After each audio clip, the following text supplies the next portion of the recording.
Hi, everybody. Hi, guys. I'm Anna. I'm a wife of an addict in recovery. And I am Mitchell. I am an addict in recovery.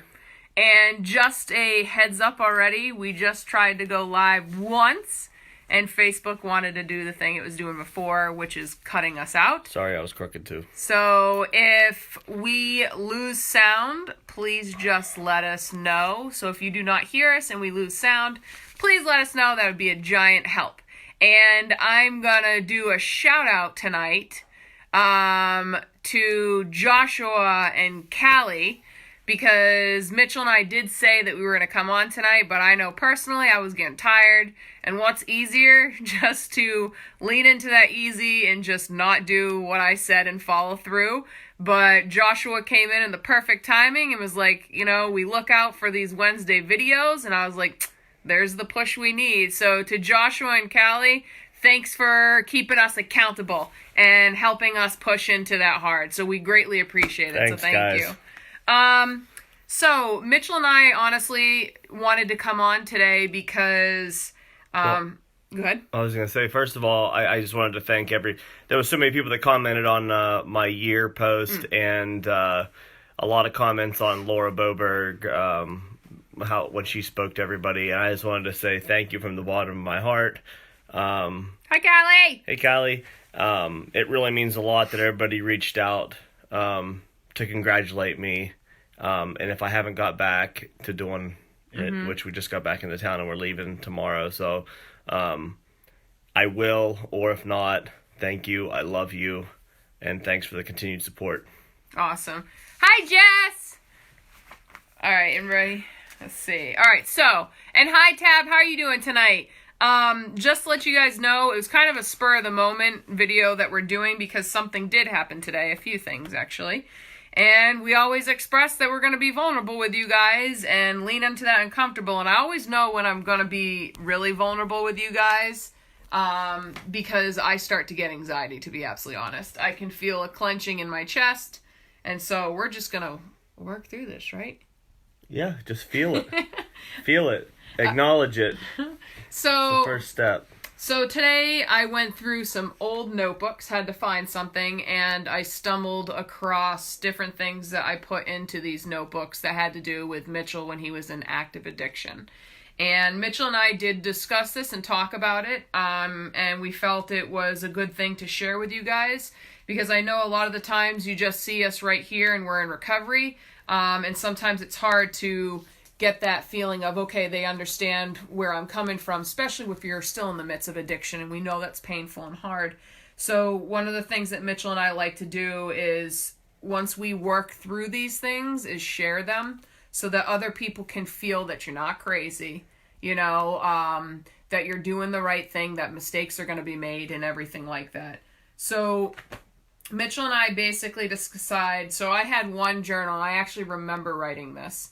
It was before Mitchell went into rehab, and I kind of started writing down an inventory, but I can tell you this is when I didn't have my recovery at all, because when I read this, you'll notice a lot of things is completely pointing the finger at Mitchell and not even focusing on me at all. But at the same time, I think I needed it because there is something that happens when we do deal with addiction, and that's gaslighting. And because we see and hear the lies so many times, we actually start to not believe our own reality and not have confidence in our own choices and decisions. So I just wanted to read these to you because sometimes, guys, when we think that something's going on and there's addiction being played or a relapse is happening, just remember one of the things like Laura always said, right? Always look for clusters. If you see one sign, don't freak out too much. Reach out to your support. Express that to them, because you have to remember we do have, the families have a lot to work through as well, because we do get ruled by fear a lot of times. But one of the ways that I tried to make myself go, okay, I'm not crazy, things are happening, is I wrote down a list. And we are going to express this list to you. But please remember, this is before I was in my own recovery, and I 100% was just pointing the finger at Mitchell. But I want you guys, in a sense, to feel that things are relatable, okay? Yeah, and I think an important thing to remember, too, is how Anna said that no matter what lie I was telling in my addiction, her love for me kind of made her doubt her truth. Yes. And believe some pretty outrageous lies, even though her intuitions knew that her intuition was right, and that I was lying. And I think when Anna told me this today about this list, I just thought it was a really good way to kind of convince yourself that you are sane again, because it just listening to Anna and what she thought during the addiction, it's crazy. I never really knew that life could get that, like how you'd question your reality like that. So I think this is a good way to realize that you are sane and these things are happening, and it helps you remember how many times things happened.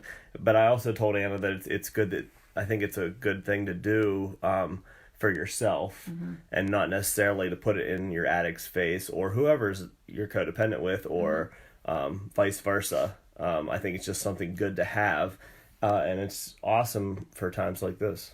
And you let me know too if I read anything to stop and stuff. Yeah, you're good. Yep. All right, and now, Charlene, before I read this, Charlene, if you need us, you reach out to us, okay? We'll express any personal experience that we have to you, okay? We're right here, so don't feel alone, okay? Love you. And Tab, completely understand that. That was one of the biggest things that got me really upset, were the lies. Because I felt like I was going crazy. You just want them to be honest with you, but we have to remember, if you remember watching that video with Laura, is how she said is that the brain does change, and it goes right into the survival mode, and one of the survivals of fighting is lying. All right, so here's the list, guys. I wanted to write down things to go, okay, Anna, something is really going on. I wrote down, lied about the pot, lied about whippets, lied about my medicine. Mitchell did used to take my medicine because one of his things was Adderall, correct? Adderall, Ritalin. I had my own prescription too, but I took hers for years before that. Yeah. Goes into work when he feels like it. Drinks too much alone. Hid cigarettes. Can't have conversations, he screams. Very negative / angry person. Always thinks he's right. Defense mechanism. Asked him to get help for over 6 years. Sleeps very late into the day. And I remember writing this one and honestly crying.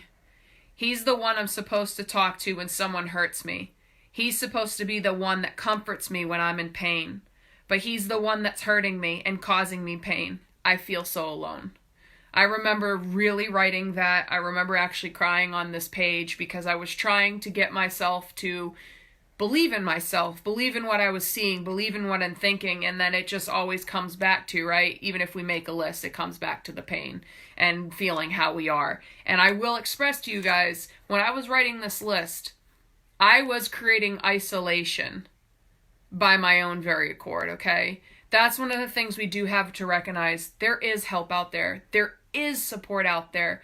But what I did do is, I'll tell you, when I focused so much on the addict, okay, not Mitchell, on the addict, and so much on the addiction, I stopped focusing on the very necessities of my own life. Meaning is, truthfully, eating and drinking water. Not taking time out of the day just to do things that filled up Anna, that made me happy. I isolated from my family. If you guys knew me, one of my cores is family. I love my family. My mother and my father are some of my best friends in this world. And when they would call me, I would always remember laying on the bed. I'll always remember this one time. It was nighttime. I was crying. I was so upset. And my mom called me. And I do admit it. I pushed an eye on that phone. And there was a part of me that wanted to talk to my mother, but there was another part of me that just didn't want to express myself anymore with that sadness, with that shame. I felt guilt. And I didn't want someone else to worry about me. But the truth is, I can tell you this now, and I'm sure my mother could tell you this too, is me not expressing it to her actually hurt her more than me talking it through with her. Because what I was doing was creating isolation of myself. And here's the thing, my mom knew something was going on. And I didn't really realize, in a sense, that I was. That's why, guys, when we go to Al-Anon and stuff, we have our own 12 steps. And one of it is making amends. And it's because what we don't realize is when we're so very codependent of the addiction, we kind of push away the side all the people we love and care about too, without even recognizing it. Yeah, and I think Hi, Richard and Lisa. Laura, yeah, hey Richard, hey Lisa. I think that I lost my train of thought for a second, but sorry, baby. I think that yeah, Laura also said something to me before about letting people help. So I think we all have a little bit of shame that we hide what we're going through on both sides. I think everybody in this world, you know, something you think you can handle on your own, something you don't want to really reveal all of the truths to certain people because you feel weak or like you can't handle it or you're a bad person. But Laura always told me, how dare you keep me from helping you? Like, you know, and that really, that always really hit home for me because it shouldn't be my decision to not let someone help me. People want to help because I know I want to help people, but I think when I'm feeling down and I don't reach out, I'm denying others, all of you guys too, from helping me get through something. And I think it's a basic necessity to want to help. So why am I going to keep people from helping me, you know? I don't know why we do some things we do, but I know it was very real in addiction that I didn't reach out for help either, you know, when people were there and wanted me to just admit it. And then just to say something about how when you were isolating, it was her isolation during my addiction, it was very similar to my isolation during my addiction. She was isolating because the addict was raging and wasn't nice, wasn't kind, wasn't truthful, wasn't there for her, was actually the one bringing all the problems home. And in my addiction, all the shame and guilt and all that stuff and lies kept me isolated and eating bad, not taking care of myself. I know when I went to rehab the first time, I was 168 pounds.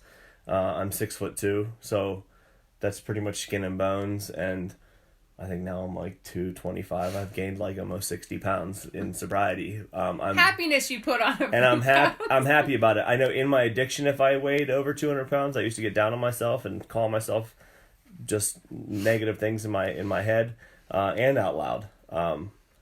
I couldn't be happier with myself right now. I'd like to get a little healthier, but I'm totally happy with myself. That's another thing with addiction. And before you read that other thing, I wanted to say too that there is a blessing, I think, to someone else said, commented on here about the lies and the lies. I think the blessing in that, if there is one, is whenever we get sober, that's an easy way to tell we're struggling again. Because I told so many lies in my addiction. Everything was a lie. I honestly never thought that he could tell the truth. Right. That's how bad the addiction was. I didn't think he could ever tell the truth. And in sobriety, truth, not lying, makes the days, the months, the years go so fast and so easy that Anna doesn't even question it. I don't even question it. I feel good. She feels good. Just the way we carry ourselves. So it stinks when you're in it, but I think it's a telltale sign that someone might be struggling and going back into a mental relapse. So, you know, a blessing from a terrible thing. Yes. And do you want to scroll back up just to see if anybody did ask any questions, Mitchell? There's Richard and Lisa. Janelle's there. My mom's there. Love you both. Love you too, Mommy. Don't want to be mad, yeah. No, I don't think that's anymore. All right. So guys, the next I don't know who wrote that, but to the person that said that their husband was 15 years sober and then the last 3 years have been hell again, just know Mitchell and I are really here for anybody, okay? Anybody that is willing to get vulnerable and to reach out, absolutely reach out to us. Like I said, we will help you with anything that we possibly can because we remember being in situations like that. We remember the fear, the hurt, the shame, the guilt, all that again. And truthfully, us helping you guys, you're helping us as well too. So don't be scared of that vulnerability, okay? It's okay to be scared of it, but try to push through it, okay? And if you need help from anybody on this page, Mitchell and I, just reach out, okay? We'll be there. So Mitchell and I discussed about this. This was in my other notebook, and I will tell you, this is right before Mitchell's last relapse, okay? This was Mitchell's second relapse. This is the one that led to me packing up and moving to Massachusetts. Mitchell relapsed. He went to rehab for about 30 days, thought he needed a tune-up, right? And it very quickly spiraled back out of control to the point where it honestly felt that Mitchell never went to rehab again.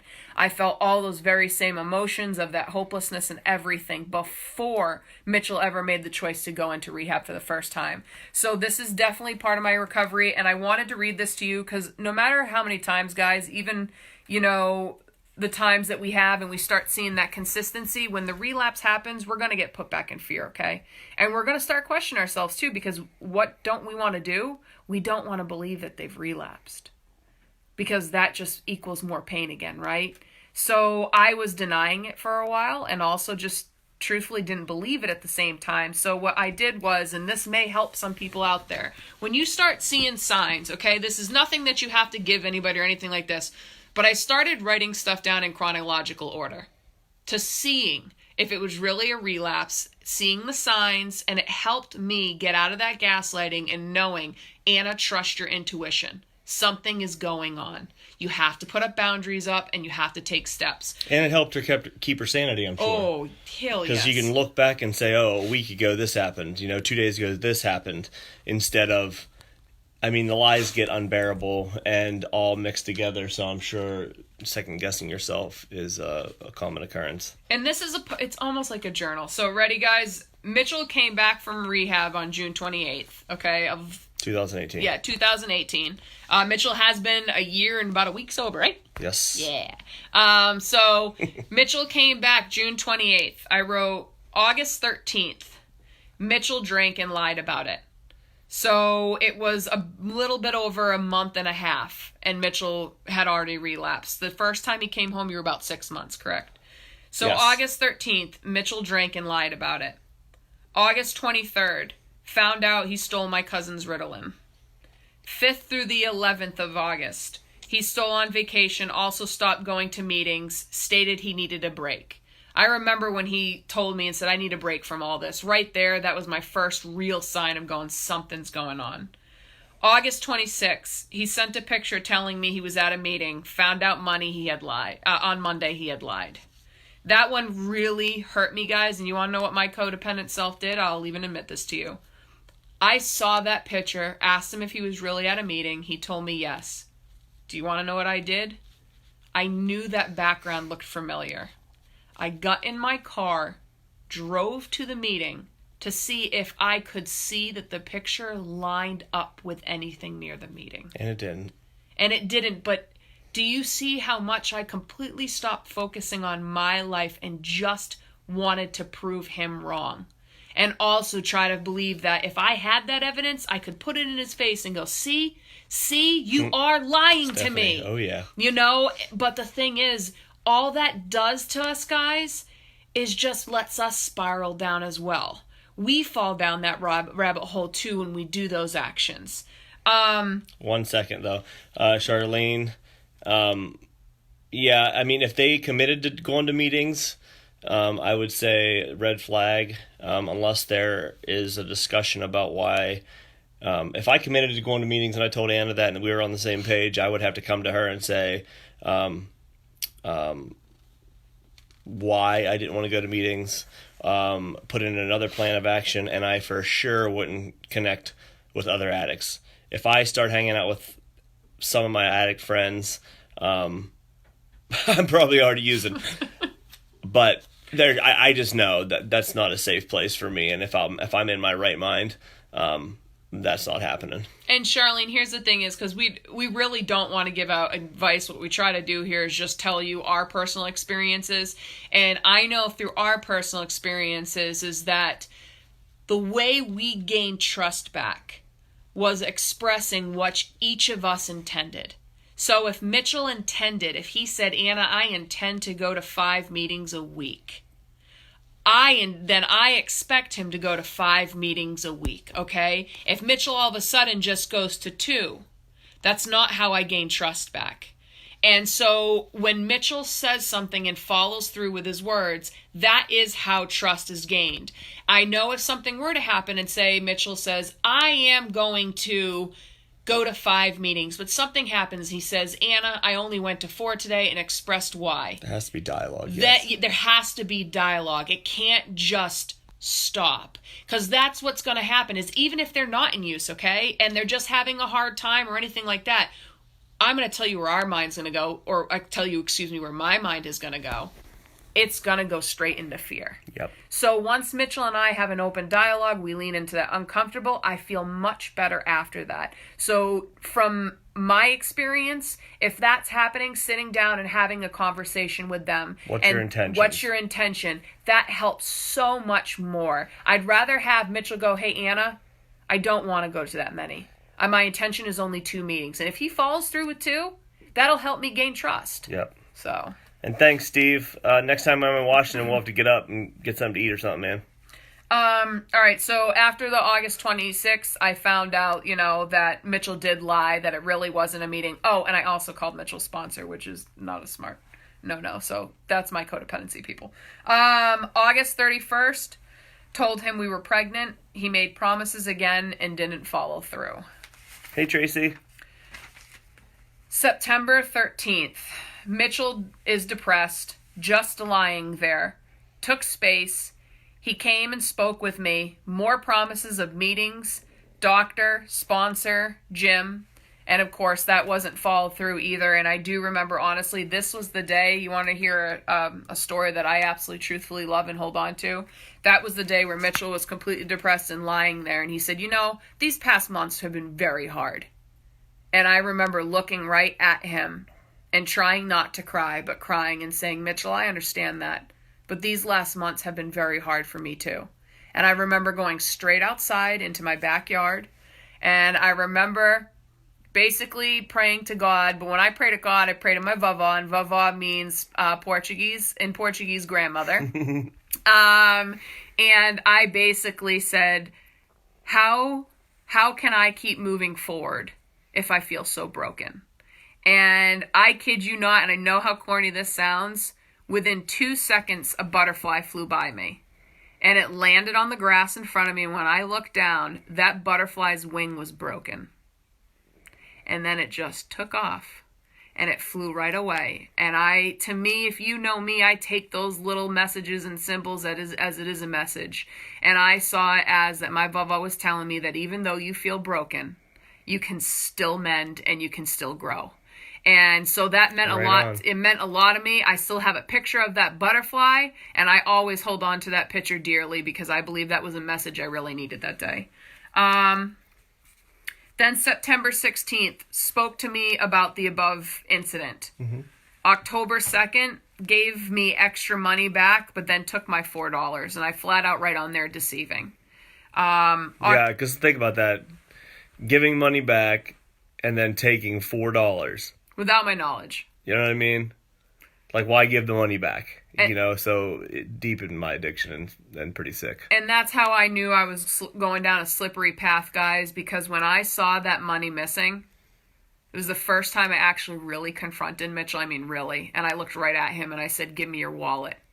And I remember him kind of being scared, and I said, give me your wallet, Mitchell. And I opened it up, and the $4 was right in there. And I knew something was wrong. And then Mitchell was so mad at me because I was angry at him. And of course, what did that do? That made me so mad because in my mind, it was kind of like, how dare you be angry at me when you're the one that did this? Oh my God, yes. And that was the day, guys. Truthfully, that was the day, okay? October 2nd was the day that I realized I had to hold a boundary. Because when Mitchell told me he was still angry at me, I thought he was at in our garage. I came down the stairs with a vengeance, and a vengeance to hurt. To really make him feel everything. That's what I felt. And when I came down the stairs like that, I knew I wasn't being who I really am. It's okay to be angry. But at my basis, I'm a very kind individual, and that goes against everything. So I was turning into something that I didn't want the addict to turn me into. And that's when I realized I had to do something. So on October 5th, we finally spoke. Those 3 days, silent treatment, did not speak. Finally spoke, told them I was heading home. I sat down with Mitchell and I said, I need to do this for me. October 12th, confronted him about taking my money again from my purse without asking. And that was him taking $50 out of my purse. And that's when I realized Mitchell went to the beach. And that's when I started realizing I really need to do something. I can't just say that I'm going to do it. I need to do it. And that was a huge thing. But I wrote the reason why that was powerful to me is I could always come back and look at this and go, Anna, you're not going crazy. Something is going on and something does need to be done. You need to save you. You need to focus on you. Yeah, and I just want to stick in there too. That was actually a relapse prevention plan that kind of worked for our benefit. When I went to treatment the first and second time, I gave Anna all control over the money, because in my active addiction, I ran up debt, spent all of our money, wasn't paying bills, and all kind of stuff.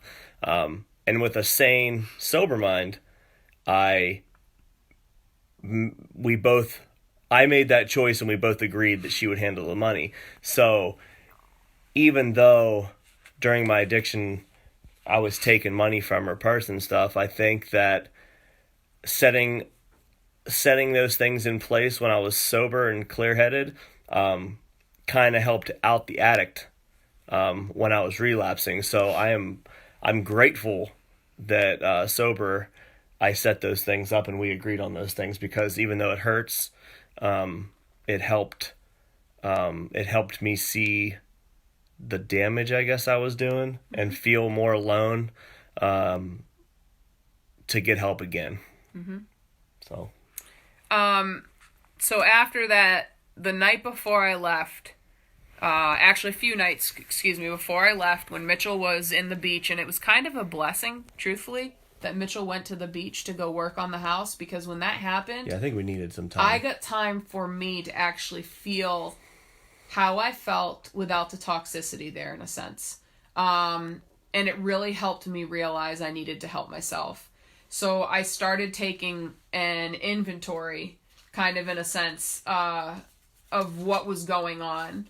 And I wrote, I'm not battling Mitchell. I'm battling my own internal conflict. My heart is longing for Mitchell. It's praying, hoping, and desperately trying to stay positive about his return and sobriety.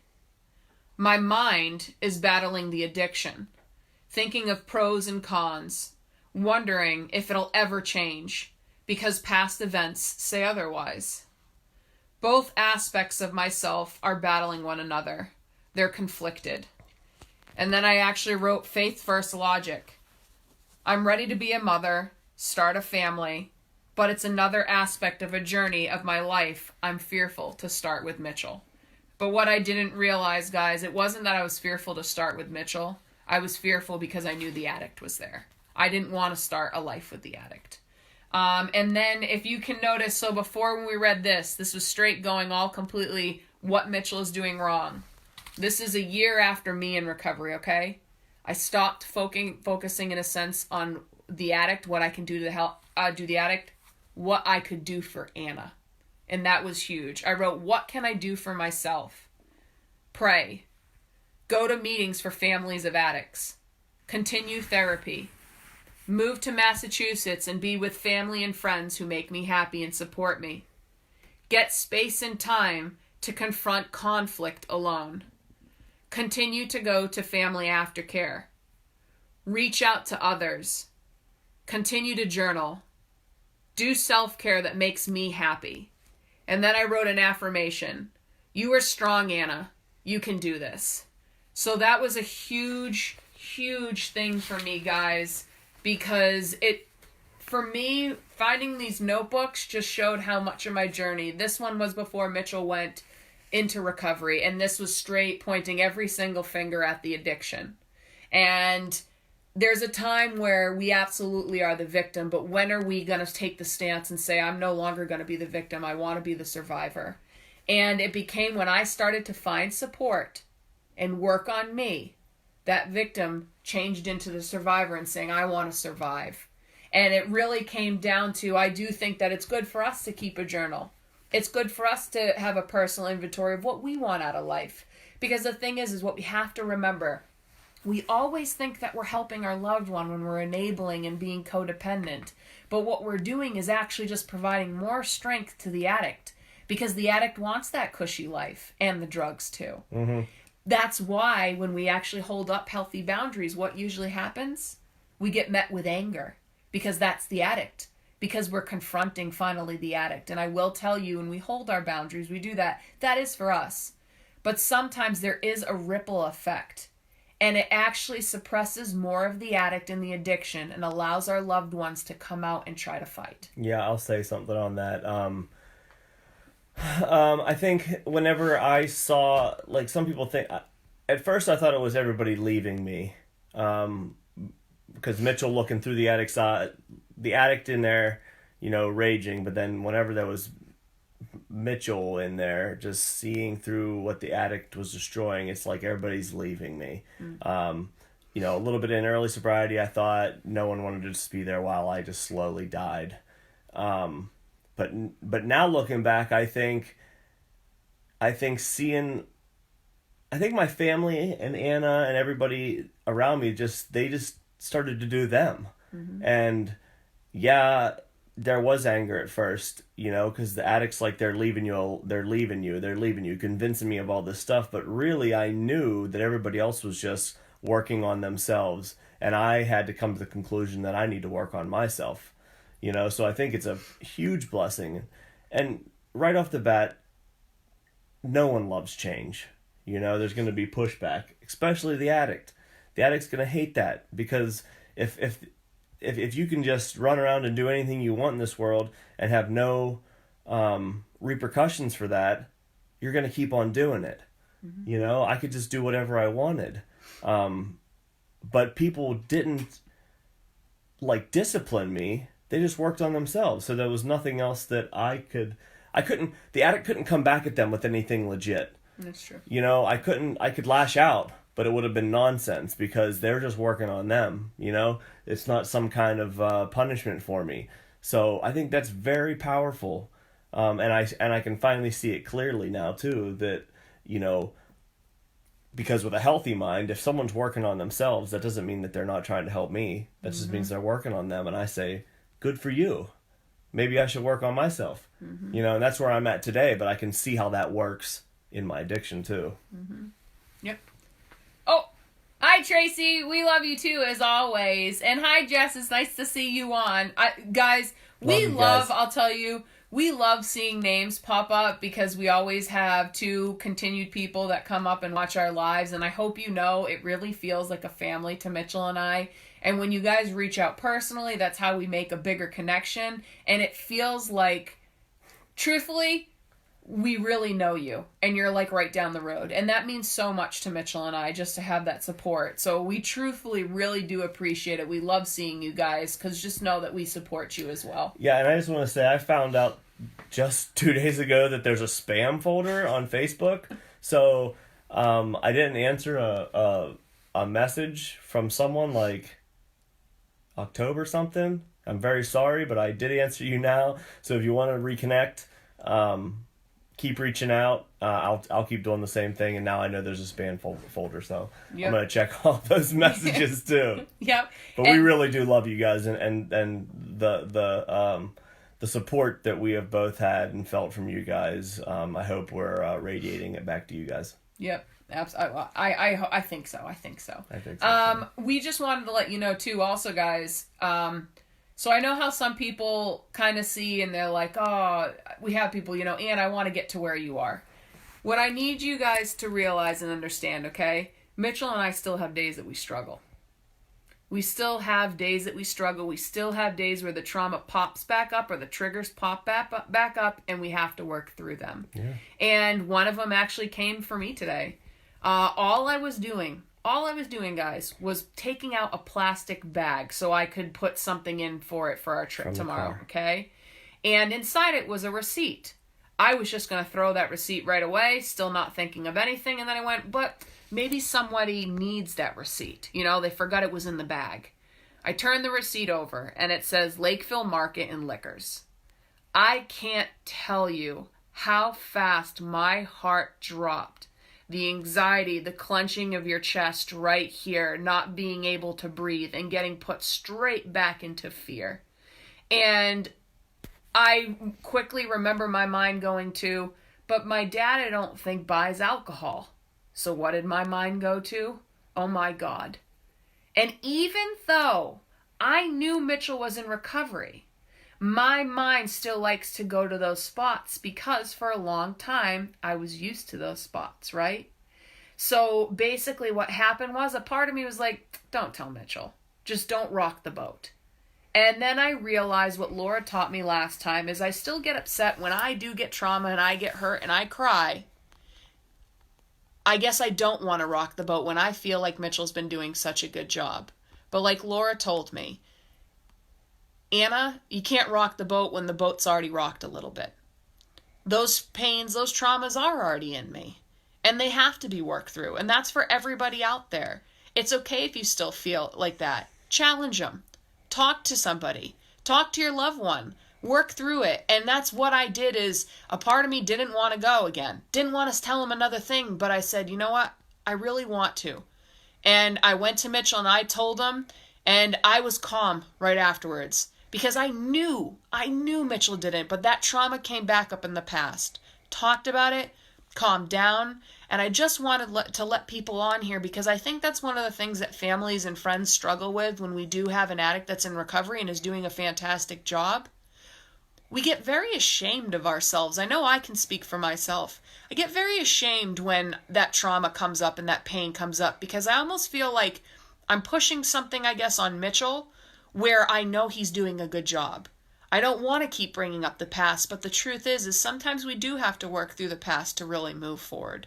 And I'm very proud and very happy to have this man beside me that actually sits there and listens to me and has compassion and empathy for me and just reassures me that this is a journey, that this is a process. It's not progress. Each time it's going to get easier. The further in between instances, I mean, that was how many years? 11 years of possible lying and deceit, and use. Yeah. So, and it's just going to happen. Yep. Mm-hmm. I think we just do get ashamed at certain things, but I mean, it's like saying that you don't like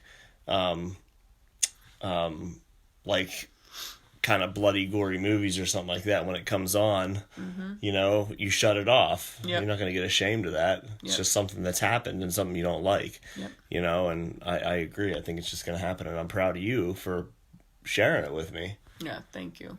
Because it definitely was one of those hard things.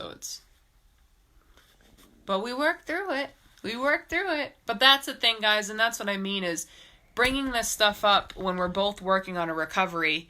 We both know that Mitchell knows now that when I say this to him, I'm not insinuating anything. I'm not saying, hey, I'm what's the word I'm trying to say? I'm not accusing. I'm not accusing. It's just my feelings, the thought process that's going through my mind, and that helps with us communicating and talking through things. So just know, guys, it's going to be a long journey. No matter what side of the coin you're on, okay? Triggers are going to still come up, right, Mitchell? Yes. And it doesn't mean, though, those triggers have to hold you hostage. You work through them. And just same thing on the family and friends side. We're going to have triggers and traumatize, from the past. We're going to have to work through them. And we use our support. And I guess we should end with this, too, is that just know I've had a lot of individuals reach out, okay? And you guys are absolutely amazing. And one of the things that I think hurts them the most is sometimes when they have families and friends just saying either get over it or you're causing this or just leave them. Let's understand one thing, okay? They are actually doing the best that they can, and they have no ill intentions when they're saying this to us. They just think that's the best possible outcome, and what we need to realize is this. they don't understand completely of how we feel because they're on the outside. They're just seeing the experiences happen. They're not seeing the experiences and feeling the emotions. And what I compared it to with someone is it's kind of like this, guys. We can watch a movie about war. We'll feel things, sure, okay? But we can't go in and tell the soldiers to just get over it. Get over it. Don't do this to yourself. Because the truth is, the soldiers actually went through that war, felt the pain, saw those things. And that's the same thing in a lot of things in life that have to do with addiction, mental illness, losing someone. The person that's trying to help us has all the best intentions in the world, but they don't realize the feelings and emotions sometimes that go with the experiences if they've never experienced it.